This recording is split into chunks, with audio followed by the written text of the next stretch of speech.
সালাতে দোয়া কবুল হয়। সালাতে দোয়া কবুলের তিন জায়গা।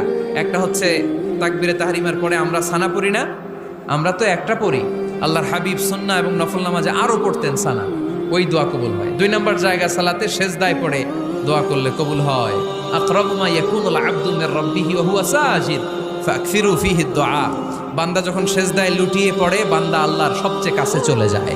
তা কিন্তু বিশ্বনবী বলে সেজদাটা তোমার রবের কুদরতি পায়ের উপরে পড়েছে। সেজদায় পড়ে দোয়া করেন। সালাম ফিরানোর আগে বিশ্বনবী দোয়া করতেন, লা ইউসাল্লিমান্না আহাদুকুম হাত্তা ইয়াতাআওয়াযা মিন আরবা'a। আল্লাহর হাবিব বললেন, চার জিনিস থেকে পানাহ না আছে আমার কোন উম্মত যেন সালাম না ফিরায়। তারা যেন পড়ে আল্লাহুম্মা ইন্নী আউযু বিকা মিন আযাবিল কবর, আউযু বিকা মিন আযাবি জাহান্নাম, আউযু বিকা মিন ফিতনাতিল মাহইয়া ওয়াল মামাত, আউযু বিকা মিন ফিতনাতিল মাসিহিদ দাজ্জাল। আল্লাহ কবরের আযাব থেকে বাঁচাও, আল্লাহ জাহান্নামের আগুন থেকে বাঁচাও, আল্লাহ জীবন